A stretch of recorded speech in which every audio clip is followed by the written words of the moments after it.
తనకేదైనా problem వస్తే నీలాగా నాలాగా స్ట్రెస్ అయిపోదు, స్ట్రాంగ్గా ఉంటుంది. ఆ ప్రాబ్లంని ఎలా హ్యాండిల్ చేయాలో అలా హ్యాండిల్ చేస్తుంది. అన్నిటికంటే ముఖ్యంగా కష్ట సమయంలో కూడా సరదాగా ఉండడానికి ప్రయారిటీ ఇస్తుంది.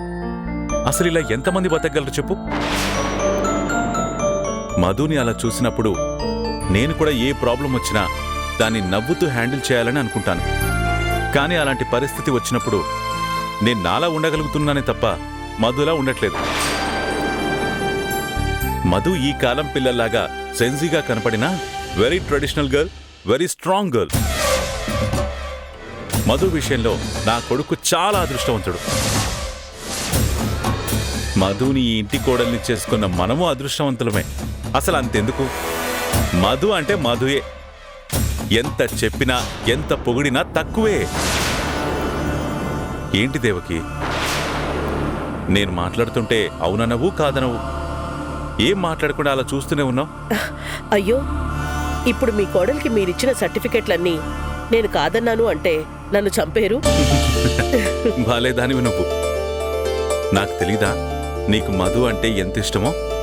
మధు గురించి నువ్వు ఎంతలా ఆలోచిస్తావో, మధు కోసం ఏమైనా చేస్తావు. నేను మధు గురించి చెప్తూ ఉంటే నువ్వు నీ కొడుకు కోడలు కాపురం గురించి ఆలోచనల్లోనో ఊహల్లోనో ఉండిపోయి ఉంటావు, అంతే కదా? అంతేగా. సరే, అనుకున్న దానికంటే గొప్పగా పండగ జరిగిపోయింది.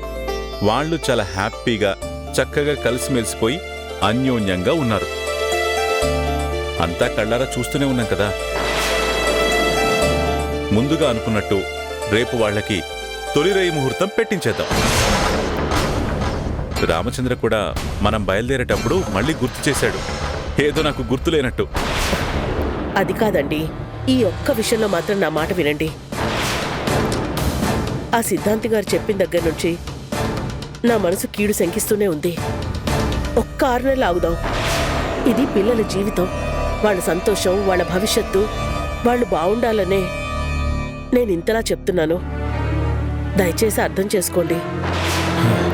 అంటే ఏంటి, 6 నెలల వరకు వాళ్ళకి తొలిరేయి ఏర్పాటు చేయొద్దంటావా? అవునండి, అదే కదా చెప్తున్నాను. వాళ్ళు సరదాగా ఫ్రెండ్స్ లాగా ఉన్నారు. కొద్ది రోజుల పాటు వాళ్ళని అలాగే ఉండనివ్వండి. 6 నెలల తర్వాత మంచి ముహూర్తం చూసి ఆ ఏర్పాట్లు చేద్దాం. దేవకి, నేను ఆల్రెడీ చాలా క్లియర్గా చెప్పా, నాకు బోడిగుండుకు మోకాలికి ముడివేయడం అస్సలు ఇష్టం ఉండదు. నేను మన జ్యోతిష్యాలని, మన ఆచారాల్ని, సాంప్రదాయాల్ని నమ్ముతాను, పాటిస్తాను. కానీ అవి ఎంతవరకు అనేది ఒకటి ఉంటుంది. దేనికైనా తర్కం అనేది ఒకటి ఉంటుంది. అసలు ఏ తర్కానికి అందని విషయాల్ని నేను అస్సలు పట్టించుకోను. శాస్త్రం కంటే నా మనసు చెప్పేదే నేను బలంగా నమ్ముతాను. వాళ్ళిద్దరికి రేపు ముహూర్తం ఏర్పాటు చేస్తున్నావు, అంతే. అది కాదండి. ఇదిగో, దీని గురించి ఇంకా డిస్కషన్స్ పెట్టకు.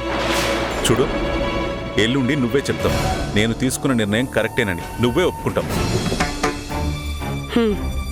నేనెంత చెప్పినా మీరు వినేలా లేరుగా. సరే, మీ ఇష్టం. కానీ ఇప్పటికీ చెప్తున్నాను, గుర్తుపెట్టుకోండి. నా మనసైతే కీడు శంకిస్తూనే ఉంది.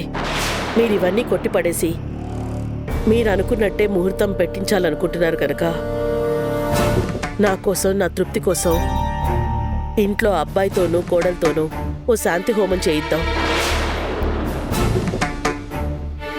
కనీసం ఆ రకంగా అయినా వాళ్ళ జీవితాల్లో ఎలాంటి ఒడిదుడుకులు రాకుండా, ఎలాంటి ఆటంకాలు రాకుండా సిద్ధాంతి గారు చెప్పినట్టు ఏ పెద్ద ప్రాణానికి ఏమీ కాకుండా అంతా మంచి జరగాలని కోరుకుందాం. శాంతి హోమమే కదా, అలాగే ఏర్పాటు చేసేద్దాం. నాకు నిద్ర వస్తుంది దేవకి, గుడ్ నైట్.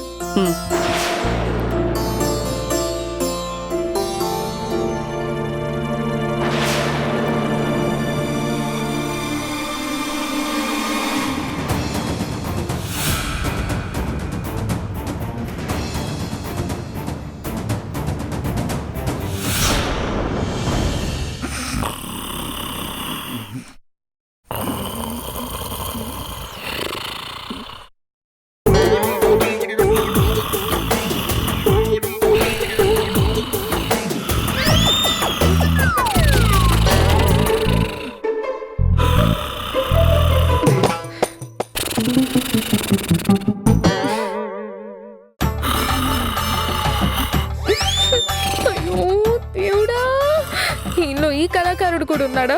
అసలు పెళ్ళైన నాటి నుంచి ఎప్పుడు ఇంత ఎఫెక్ట్ లేదు. ఇప్పుడు ఇంత కూరకేంటి మహానుభావా? Hello మహానుభావా, hello.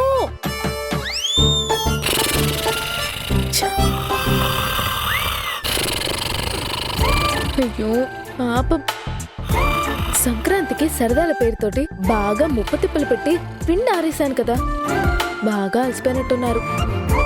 ఆ అలసటలో ఎప్పుడు లేని అలవాటు గురకతోటి ఆదమర్చి నిద్రపోతున్నారు. సర్లే, నిద్రపోయే మనిషిని డిస్టర్బ్ చేయడం ఎందుకు, మనమే ఎలాగోలాగా సర్దుకుందాం.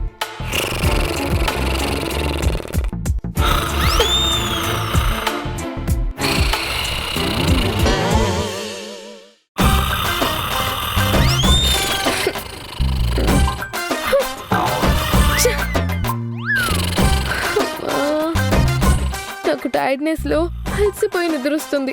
ఈయనేమో హై పిచ్ లో రాగాలు అందుకుంటున్నాడు. ఇప్పుడు ఏం చేయాలరా దేవుడా?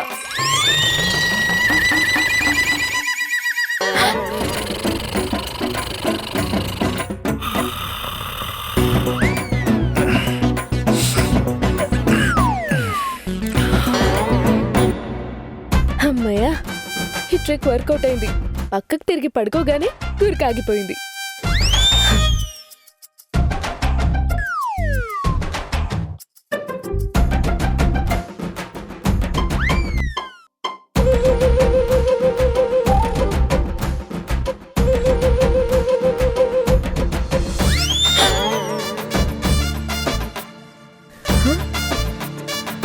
ఏంటి మనిషి చేశాడు?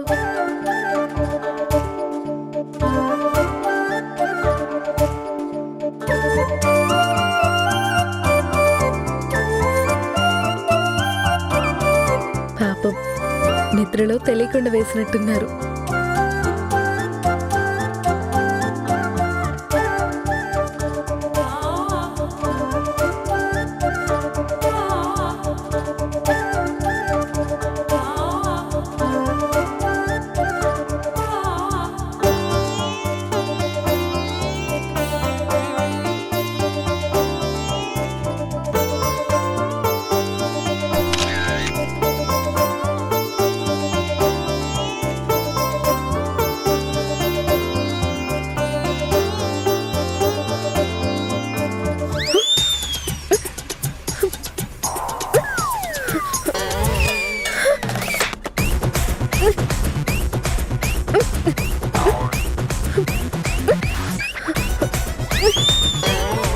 ఇంక లాభం లేదు.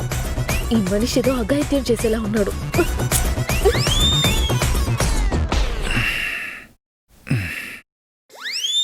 అమ్మయ్యా,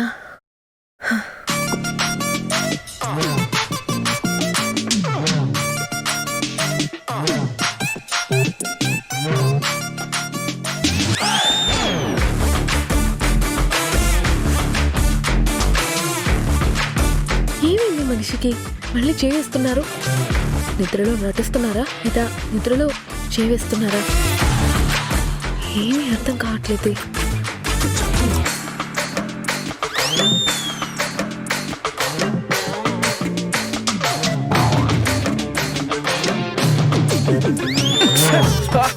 అమ్మా,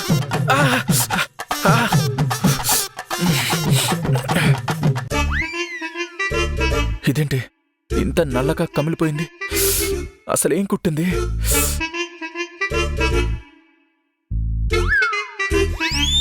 ఏయ్, ఇదేం బుద్ధి, ఇదేం శాడిజం?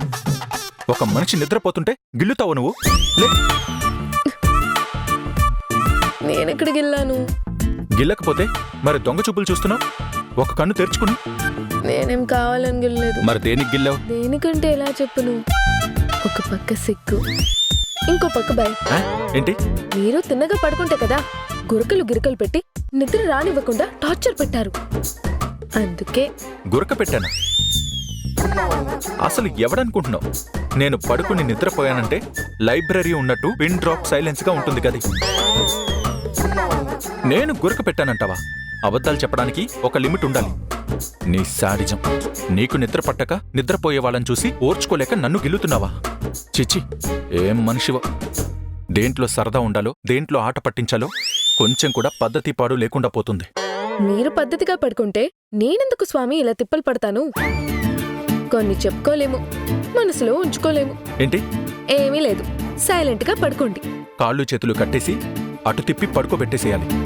నాకు కాళ్ళు చేతులు కట్టేసుంటే నా పరిస్థితి నాకే తెలుసుండేది. ఏంటి గొణుకుతున్నావు? ఏం లేదు తండ్రి, తమరు పడుకోండి. నిద్ర మొత్తం పాడు చేసేసావు. మళ్ళీ నిద్ర పట్టడానికి ఎంత టైం పడుతుందో. పాట పాడినా నిద్రొస్తున్నట్టుంటే పికప్ చేసుకోవడానికి ట్రై చేస్తున్నాను. ఆ నిద్ర కూడా చెడగొట్టకు. నీ పాటతోటి ఆ నిద్ర కూడా పారిపోతుంది. సరే పడుకోండి. Good night. గుడ్ నైట్ చెప్పడానికి గిచ్చి నిద్ర లేపి గుడ్ నైట్ చెప్తుంది ఈ సాడిస్ట్.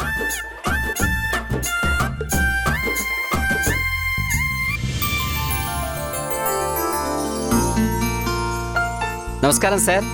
రారా, అన్నీ వచ్చేసినట్టేనా? తీసుకోండి. నమస్తే మేడం. నమస్తే రుతర్, లిస్ట్లో ఉన్నవన్నీ వచ్చేసాయా? మేడం, మీరు రాసిన లిస్టులో ప్రతిదీ వచ్చేసింది. కానీ ఆ షాప్ వాడు ఒకటి మాత్రం లేదని చెప్పాడు. ఏంటి, ఒక్క వస్తువు లేదన్నారా? హోమానికి కావలసిన లిస్టు మొత్తం ఇచ్చాను కదా, ఆ ఒక్కటి తగ్గితే ఎలాగా? అవునరా, అసలు ఈ పూజలు, హోమాలు, వ్రతాల విషయాల్లో దేవకి చాలా ఖచ్చితంగా ఉంటుంది. ఏ ఒక్కటి తక్కువైనా అదే పెద్ద లోటు, దానివల్లే ఏదో అయిందని తెగ బాధపడిపోతూ ఉంటుంది. మేడం గారి గురించి నాకు తెలీదా? ఆ లోటు రాకూడదని ఆ ఒక్క ఐటెం గురించి నేను తెగ తాపత్రయపడిపోయి మిస్ అయిపోయిన ఐటెం ఏంటా అని పేపర్ తీసి చూశాను. ఆ తర్వాత అర్థమైంది, అది ఐటెం కాదు, పేజీలు నిండిపోయి పేజీ వెనక రాయడానికి పీటీఓ అని రాస్తాం కదా, ఆ పీటీఓని చూసి వాడు అదేదో ఐటెం అనుకుని తెగ వెతికి ఇది లేదు అని బాధపడిపోయాడు. ఎవడ్రా బాబు ఆ మహానుభావుడు? ఉంటారులేండి సార్ అలాంటి వాళ్ళు. రుతర్, కాఫీ తాగుతావా? No thanks madam.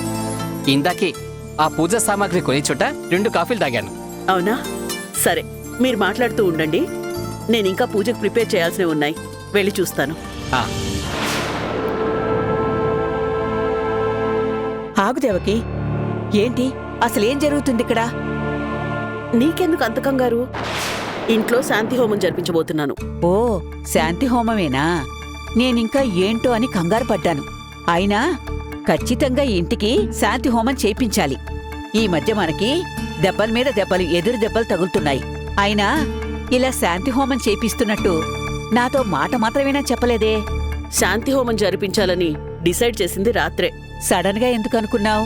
శాంతి హోమం నా కోసం చేయట్లేదు, నందు మధుల కోసం చేయిస్తున్నా. ఏంటి? నువ్వు సరిగ్గానే విన్నావు. నందు మధులతో శాంతి హోమం జరిపించడానికే ఈ ఏర్పాట్లు.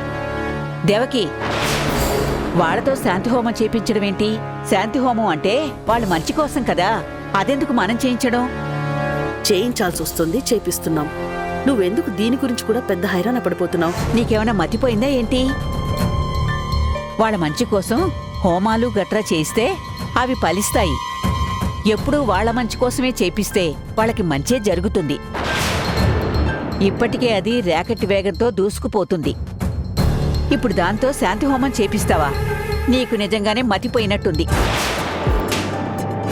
చూస్తూ ఉండు, నీ మధ్య పోతుంది. ఏంటో ఇది రాను పిచ్చి పిచ్చి చేష్టలు చేస్తుంది. అవును బాసు, సడన్ గా మా చిన్న బాసు మేడం తోటి ఈ శాంతి హోమం జరిపించడానికి కారణం ఏంటి?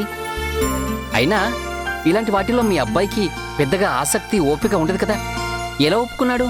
ఇంకా వాడికి తెలీదురా. ఇంకాసేపట్లో దేవకి వెళ్ళి వాడికి విషయం చెప్తుంది, అప్పుడు తెలుస్తుంది. అంటే ఏంటి, చిన్న బాసుకు తెలియకుండానే ఈ ఏర్పాట్లు చేస్తున్నారా? ఒరేయ్, శాంతి హోమానికే నువ్వింత షాక్ అయిపోతున్నావు. అసలు విషయం చెప్పానంటే నిజంగానే షాక్ అవుతావు. ఏంటి బాసు అది? రేయ్, వాడికి తెలియంది ఈ శాంతి హోమం గురించే కాదు, సాయంకాలం జరగబోయే వాడి శోభనం గురించి కూడా. బాసు ఏంటి? అవునరా, సాయంకాలం వాళ్ళకి తొలిరేయి ముహూర్తం ఏర్పాటు చేశాం. నేను వీళ్ళకి ముహూర్తం పెట్టిస్తానంటే దేవకి విషయం తెలుసు కదా, అన్నిటికీ కంగారు పడిపోతూ ఉంటుంది.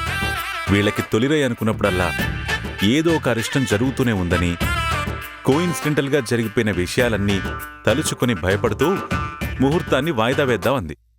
ఆ బెంగళూరులో జరిగిన గొడవ, ఆ తర్వాత రామచంద్ర హాస్పిటల్ పాలవడం, వీటన్నిటినీ దృష్టిలో పెట్టుకుని వాళ్లకి తొలిరై అనుకున్నప్పుడల్లా ఇలా అవుతుందని సిద్ధాంతిని కలిసిందట. అతనెవరో 6 నెలల వరకు ముహూర్తం ఏర్పాటు చేయొద్దని చెప్పాడంట. దాంతో ఈవిడగారు భయపడిపోయి ముహూర్తం వద్దని భీష్మించుకుని కూర్చుంది. అసలు చివరికి ఎలా తయారైందంటే సుధీర్ గారిని పోలీసులు అరెస్ట్ చేయడం కూడా అరిష్టమే అని చెప్పి ముహూర్తాలు ఆపుదాం అంటున్నారు.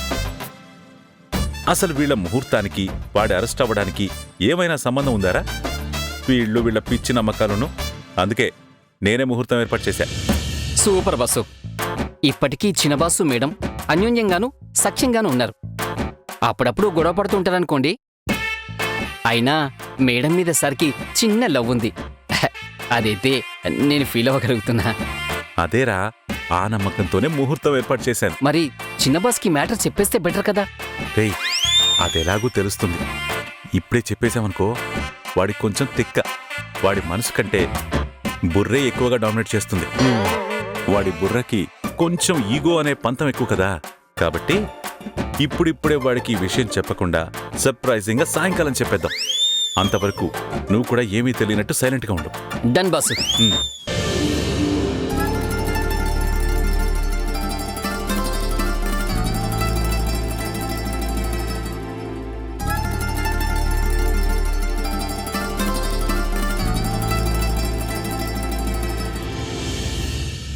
తొలిసారి మిమ్మల్ని చూసింది మొదలు కదిలాయి మదిలోన ఎన్నెన్నో కథలు ఎన్నెన్నో కథలు. జో అచ్యుతానంద జో జో ముకుంద లాలి పరమానంద రామ గోవింద జో జో.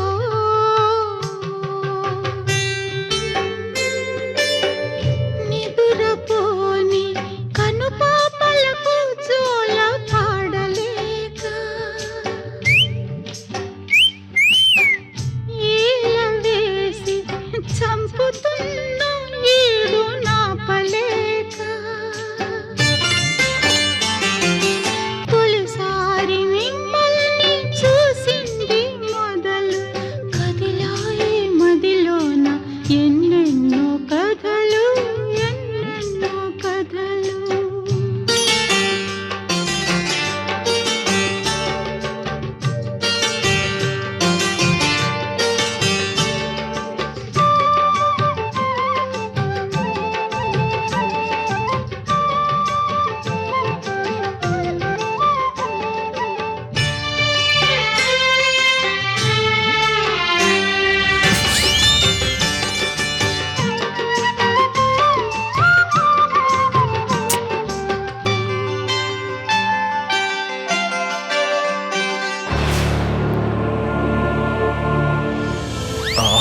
హే తిక్క మేళం, ఏంటి పొద్దు పొద్దునే ఈ శాడిజం? రాత్రి నిద్రపోతుంటే నిద్రపోనీయకుండా గిచ్చుతావు. ఇప్పుడేమో పొద్దున్నే లేచి నీ జుట్టుని నా మొహాన ఆరుస్తావు. హలో, ఇప్పుడు నేనేమైనా కావాలని మీ మొహాన నీళ్లు విదిలించానా ఏంటి? జుట్టు ఆర్చుకుంటున్నాను. విదిలించినప్పుడు జల్లులు ఎగిరి పడతాయి. మరి ఆ మాత్రం దానికే నేనేదో పని కట్టుకొని మీ మీద నీళ్లు జల్లినట్టు పూర్తిగా ఇదైపోతున్నారు. ఏయ్, ఊరికే నాటకాలు ఆపు. పొద్దున్నే ఇవన్నీ కావాలనే చేశావు. రాత్రి గిల్లింది కూడా చూడు, చర్మం ఎలా కమిలిపోయిందో. ఎవరికైనా చూపించానంటే వాత తీశారేమో అనుకుంటారు. మీరు మరీ అతి చేస్తున్నారు. ఊరికే సరదాగా చిన్నగా గిల్లాను అంతే. మంచి నిద్రలో ఉన్నప్పుడు గిల్లి నిద్ర లేపి ఇప్పుడు సరదాగా అంటున్నావా నువ్వు? అయినా నిద్రపోతున్న వాణ్ణి గిల్లడం ఏంటి సరదా? హలో, నేనేం కావాలని గిల్లలేదు. అసలు విషయం చెప్పడానికి సిగ్గేసి ఏదో కప్పిపుచ్చి సరదాగా గిల్లానని చెప్తున్నాను. ఆహా, అసలు విషయమా? ఏంటో అది? అసలు నేనెందుకు గిల్లానో తెలుసా? ఎందుకు గిల్లావు? పొగరు పట్టి గిల్లుంటావు అంతే కదా. నాకు పొగరు బట్టి కాదు, మీకు పొగరు ఎక్కువయ్యి రాత్రి నా మీద చేయి వేసి దగ్గరికి లాగుతుంటే ఆపడానికి ఎంత ట్రై చేశాను. అయినా గట్టిగా వాటేసుకొని లాగుతారా? అసలు మగాడన్న బలం చూపిస్తారా నా మీద? ఆయన భార్య ఇష్టాలు తెలుసుకోకుండా ఇలా లాగడం కరెక్ట్ కాదు. ఏయ్, ఏయ్, ఆ పాపు ఏంటి నీ ఇష్టానికి అభాండాలన్నీ నా మీద వేస్తున్నావా? ఆ బాండాలు లేదు, గడిది గుడ్డు లేదు. మీరు పట్టుకొని నన్ను లాగారు, అందుకే గిల్లాను అంతే. ఏయ్, ఊరికే లేనిపోని నిందలు వేసి మేనేజ్ చేయాలని చూడకు. నువ్వు కావాలనే గిల్లావు. మీరు నా మీద చేయి వేసి దగ్గరికి లాక్కున్నది సెల్ఫీ కూడా తీసి పెట్టాను తెలుసా? ఊరికే కోతలు కోయకు. నేను అస్సలు ఎట్టి పరిస్థితుల్లో అలా చేసున్నాను. అవునా? మరి సాక్ష్యాధారం చూపించునా? ఆ, చూపించు. నేను చేస్తే కదా చూపించడానికి. ఉండండి, చూపిస్తా. ఉమ్.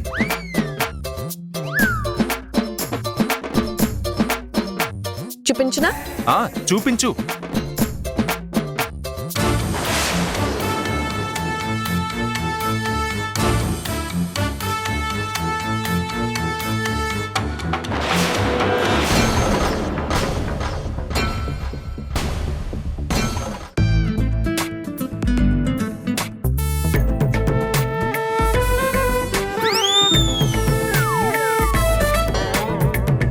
ఏయ్, ఏమైంది నీకు? మరి ఇలాంటి సమయం వస్తుందని నేను అస్సలు అనుకోలేదు. నాకైతే మాత్రం చాలా సిగ్గేస్తుంది బాబు. ఏంటి విషయం? మనకి మనకి ఇవాళ ఇవాళ శోభనం ఏర్పాటు చేశారట.